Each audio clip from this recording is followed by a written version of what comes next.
Meditation on death.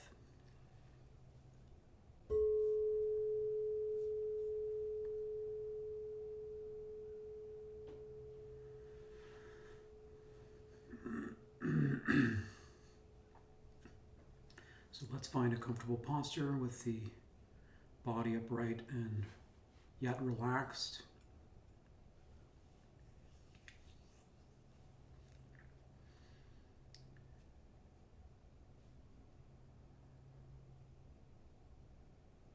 And let's begin to draw the awareness inwards from its state of seeking and distraction. Let's place the attention on one object, the breath, either at the tips of the nostrils or at the belly, rising and falling, and let's go through 10 cycles of breath, each cycle including both the inhalation and the exhalation to focus the mind on the meditative object.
And then wherever we are, we can transition into the body so that the new object just becomes momentary sensations as they arise, whether they be pleasant or unpleasant, it doesn't matter.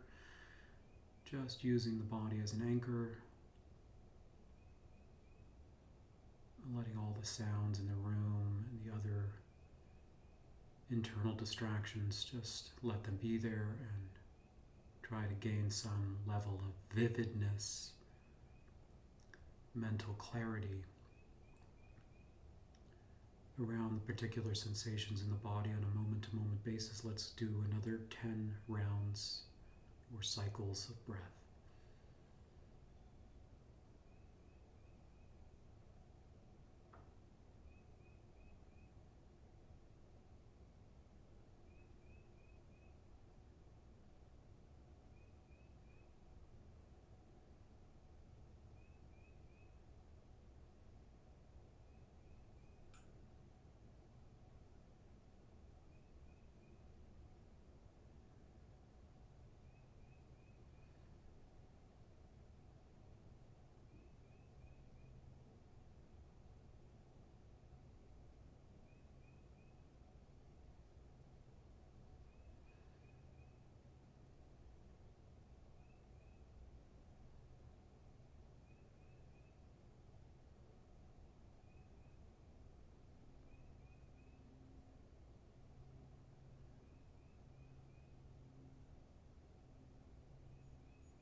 Now we've become more concentrated, more calm. Let's create some space for reflection. First and foremost, the orientation of the meditation is predicated on refuge, so recollect that you have been on a very long odyssey. And when I say you, your soul or your consciousness has migrated through countless lifetimes since beginningless time. It has been propelled by the forces of blindness and affliction, causality. It has been lost like a ship at sea without rudder nor sail. And due to the forces of your own virtue, you have earned the precious human life endowed with liberty and opportunity. And so you have won the lottery ticket. What then shall we do with it? Of all the possibilities, then the orientation towards enlightenment is our true purpose. And for that we should rely on the Buddha, the first human being to wake up, and on the teachings of the Buddha that spell out the process of engaging with reality just as it is, and the Sangha, the support of the community who are oriented towards liberation, and the gurus who are the living embodiment of all three jewels. These are the reliable refuge. If you've taken your refuge, then refresh your vows. You'll go through each of the vows that you have committed to adhere to in order to abandon the causes that would derail you from your agenda or mission, and actually cultivate the virtues that will bring you closer. If you have not taken refuge, then contemplate for a moment with a still mind just how powerful mind is. It can be the single most destructive force on the planet, and likewise it can be the single most creative and liberative force on the planet. Breathe.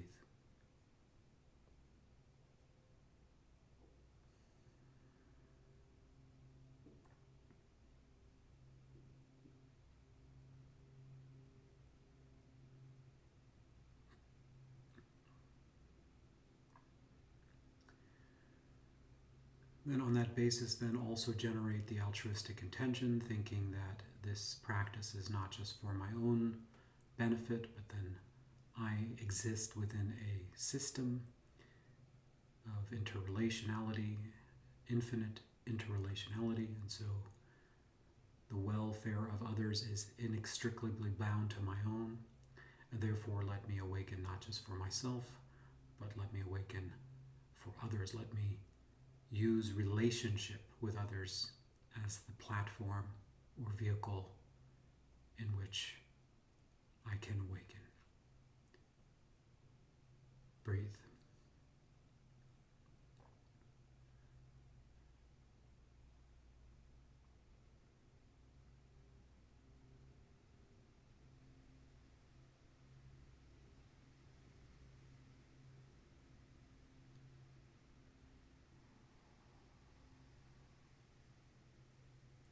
Now the Lam Rim Meditations, the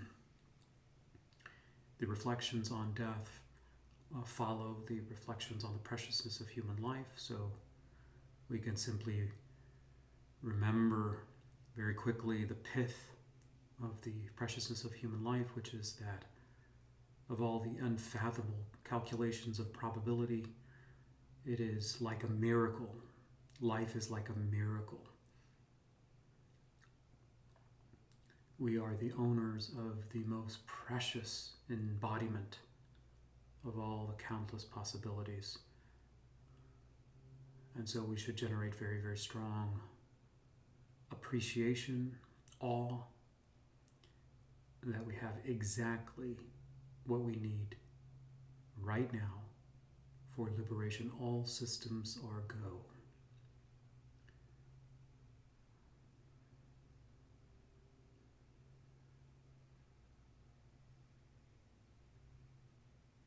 Then the meditation on death follows quickly, in lockstep, or almost like a horse and carriage or a figure in shadow. And the meditation on death is comprised of three reflections. The first is that death is inevitable. So despite having won the lottery, we will also definitely lose. We will definitely lose the winning ticket. As much appreciation and awe as we can muster to focus the mind surgically on the pursuit of liberation, it is for sure that we will lose this precious miracle of life. So we can meditate a little bit on the obstacles to this real recognition, which are manifold, not the least of which our culture, the ways in which our culture and the discourse and the meme and the messaging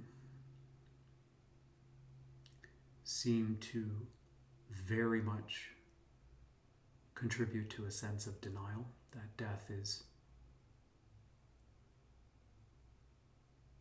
if not a long, long, far off possibility for others, it is certainly not even a consideration at all. Not even a consideration at all. In the same way that the old age, sickness, and death were obscured from the vantage point of the Prince Siddhartha, the Buddha before the Buddha became the Buddha. So just think of all the ways that our culture is concealing the inevitability of death, keeping it out of sight.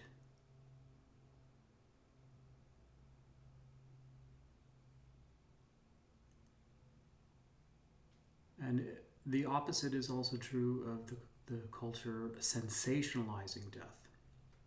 So this is also an interesting one. Sensationalizing, hyperinflating, or exaggerating.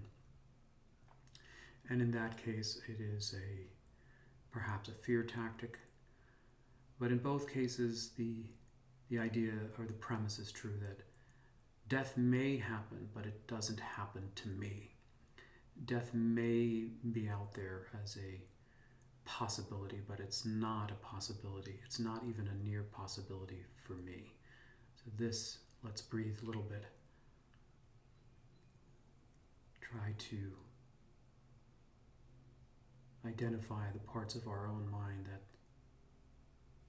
succumb to this denial.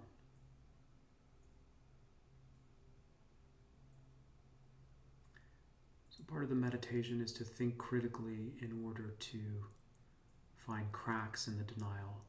And what awakening means is to allow some of the reality to come in to move us, not to overwhelm us on the one pole, but neither to anesthetize us. So we want to welcome in the near inevitability of our own demise. So one way that they do this is that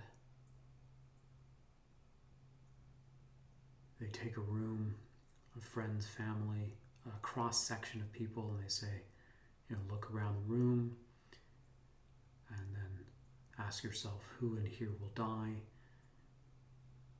And even though the room is mixed with a very diverse bunch, each and every one of them are candidates. They will all die. And therefore, you will also die.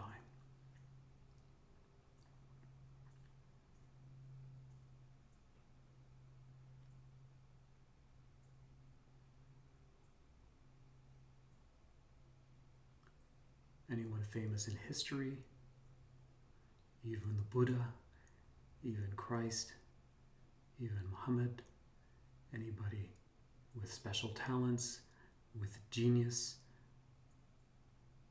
everyone dies. There are very few things that we can say with such certainty. One of them is the inevitability of death. Even small sentient creatures die. Everything that comes to life also undergoes death. Leaves, plants, vegetation. Nothing of living escapes death.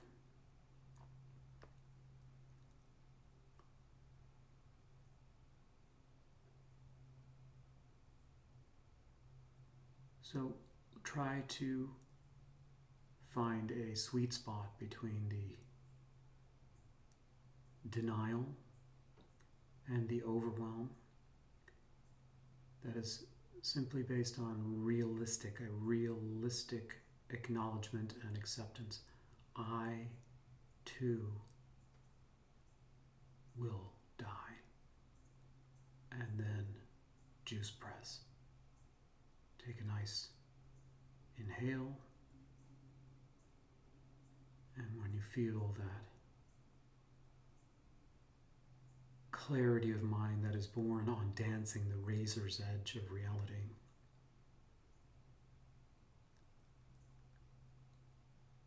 like discovering an unquestionable truth, try to press it into your DNA.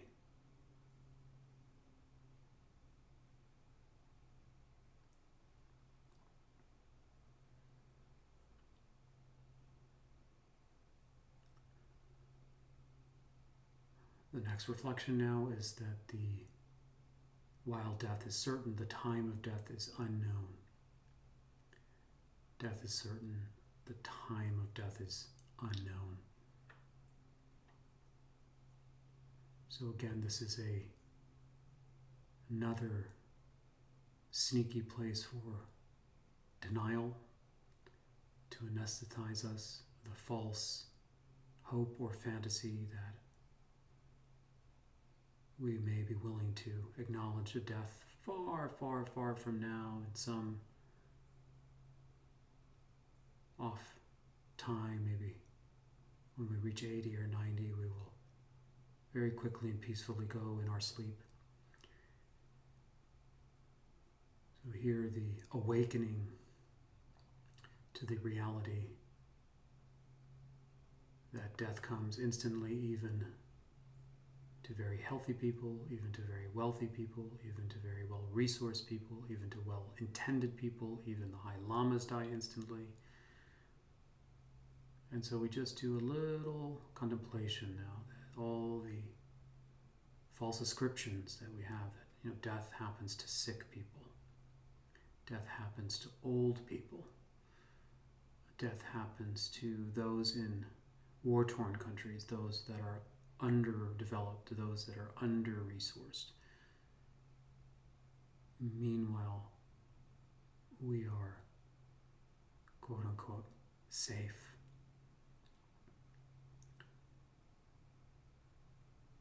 And try to use your collective experience and just go through the list and see how a younger person can go for a run, very healthy, very fit, very well-resourced, and have a heart attack. And maybe you know somebody just like that. So just do a little breath meditation with that. So-and-so was very well off, very well-resourced, very well-endowed, very young, very capable, very healthy, and death came unbeknownst to them.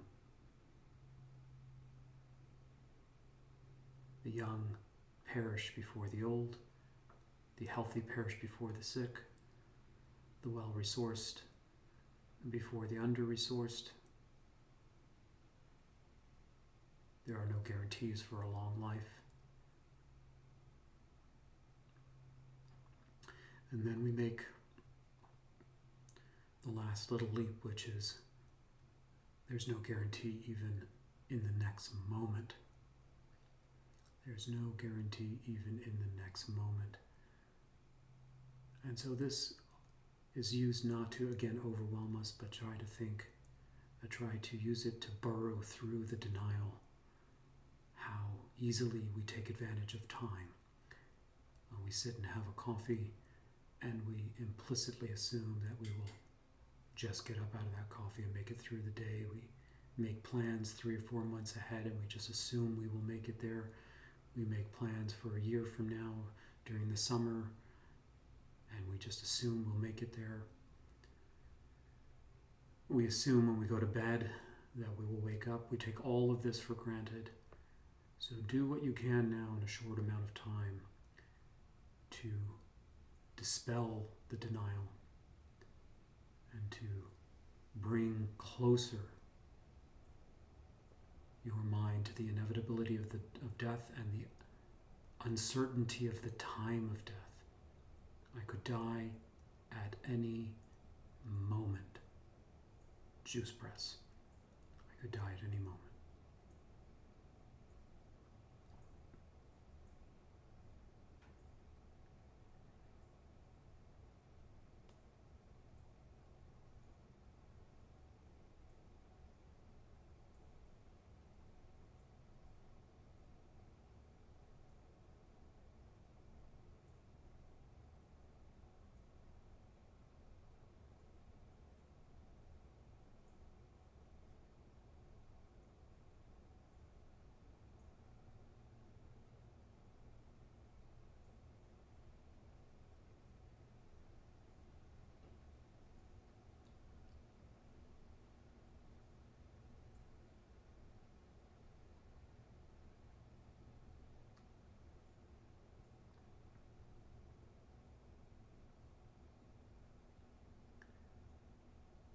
So when death is closer, when the spell of denial is dispelled and death is near, it does no good if it overwhelms us and terrifies us. What it is designed to do in the Lam Rim is to make reality and priorities and activities and life much more acute and clear. Life is exceedingly precious and rare. What shall I do? Not only what shall I do, life is exceedingly precious and rare. What shall I do now? What shall I do now? So the final reflection in the Death Contemplation series is then, at the time of death, because it's inevitable and because the time of death is uncertain or unknown, at the time of death, the only thing that would have mattered, the only thing that will matter is the realizations and deep imprints or insights that we have made in the course of our Dharma practice. So the way that they help us awaken to this notion is first by providing us the opportunity to look at how we waste our precious human life, misguided and lured into meaningless activities, frivolous activities hinged upon the false notion that we have so much time to kill, so much time to kill, endless amounts of time that we could just so liberally and callously and casually waste. All is predicated on this denial, this hallucination.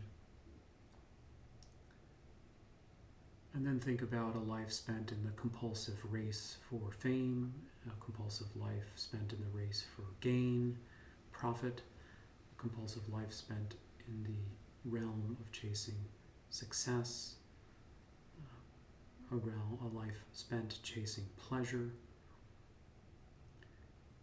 And when we have built up all our sandcastles, all our fan base, all our wealth acquisition, all our accolades, all our networks, even our friendships, at the time of death, when the body is receding through the stages of dissolution, not a single one of them, and therefore not a single moment of our effort of attaining them, can be of any assistance.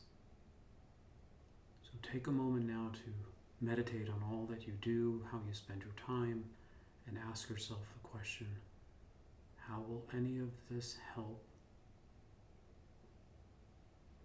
when the time of death has drawn close?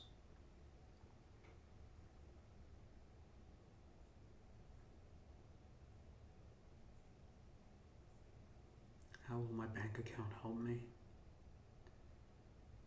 How will my accolades help me? How will even my friends and family help me?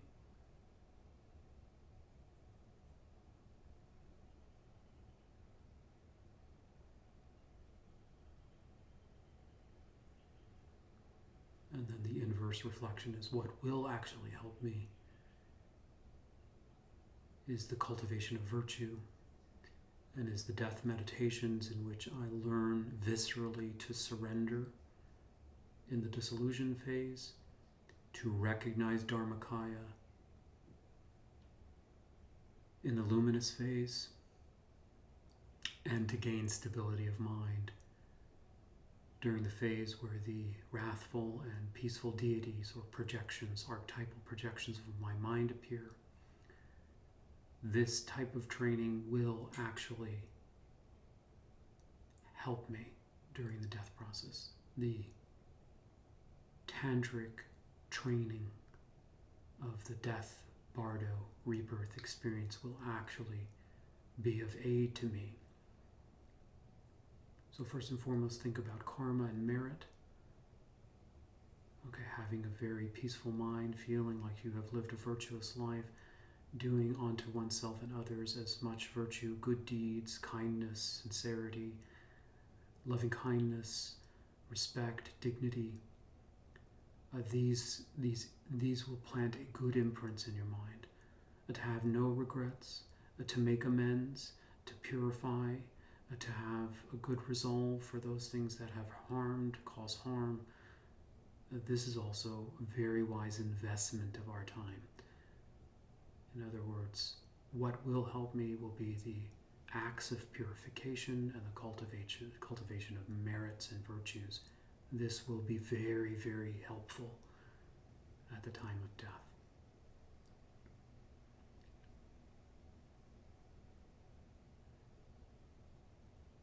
Also, what will be helpful is becoming familiar with the signs of disillusion. So just like taking a trip to the country where your friend says, turn left at the gas pump, and my driveway is very rough and off terrain, but that one tree will help you turn left there and turn right here where the barn is. It helps with navigation. It helps put you at ease. It helps you know to recognize the signs that you're on a path to a particular destination. The signs of dissolution of the 5 elements,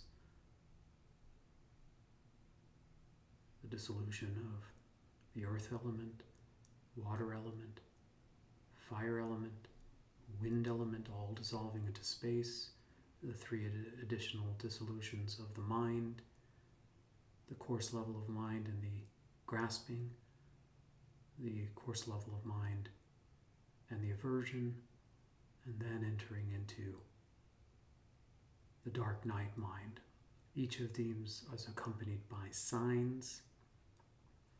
The sign for the dissolution of earth is the mirage. The sign for the dissolution of water is the smoke or vapor. The sign for the dissolution of fire is the fireflies or sparks. The sign for the dissolution of wind is a still candle flame. The sign for the dissolution into the space marks the transition of the body being released. All of these are signs to help us let go, surrender, let go, surrender, let go, surrender. Don't fight, don't cling. Then there's a letting go of grasping, and the inner sign is the moonlight. Then there's the let go of hostility, and the inner sign of twilight. Then there's the letting go of separation. One enters then into the nameless, formless, timeless, and the inner sign of the midnight. All of these disillusions are designed to help let go. Breathe, let go. be fearless. Then one enters into what's called the Dharmakaya, the luminosity of the Dharmakaya. One breaks through the event horizon of the formless, black midnight into the clear light. So there all the forms return, but now they take on the crystalline, illusory-like nature of pristine awareness. The Dharmakaya, the true nature of mind, the substrate, the ground of being. So this is pure mind. This is pure mind. This is not the projections or the contents of mind. This is the natural purity of mind, unbroken, unborn, uncreated, unceased, luminous, miraculous, transparent. This is the Buddha nature. This is the quantum level of potentiality. This is the womb. This is the womb of emptiness. This is pregnant. This is source. And while the first stages of disillusion are designed to help us let go, then the second stage of the disillusion in the Dharmakaya is to help us recognize. They say that the mind, untrained mind, just passes over the luminous. And here the great yogis are asking us to recognize the nature of mind. Breathe.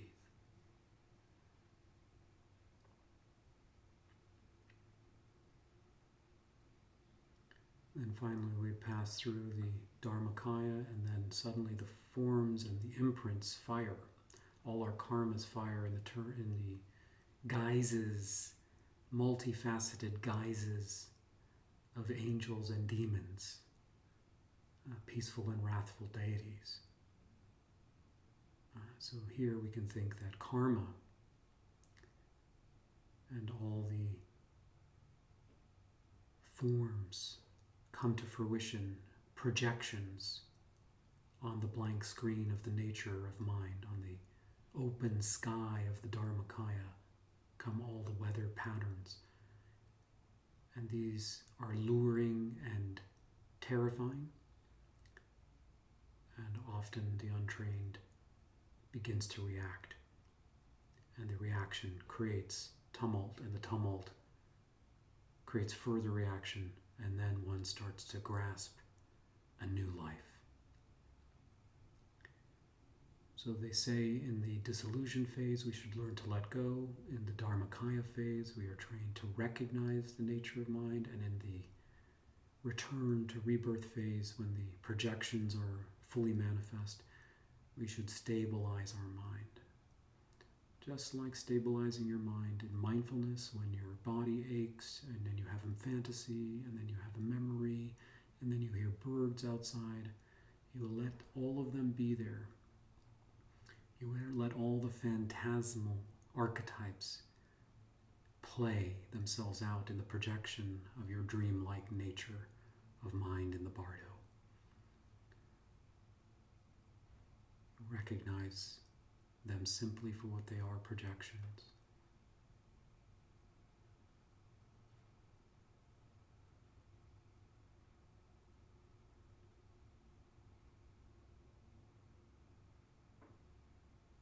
So this is a visceral, guided tour of all the reflections in the Lam Rim of the death meditation,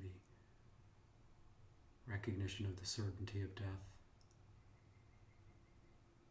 the contemplation on the uncertainty or the uncertainty of the time of death, the contemplation on the only thing that will help us at the time of death, the contemplation on the disillusions during the death process, the contemplation on the emergence with the Dharmakaya, the true nature of reality, the natural clarity of mind, and the meditation on the process of rebirth during the stage of contending with one's own projections. So let's just hang out for a few minutes quietly now, just let the entire meditation just sink in.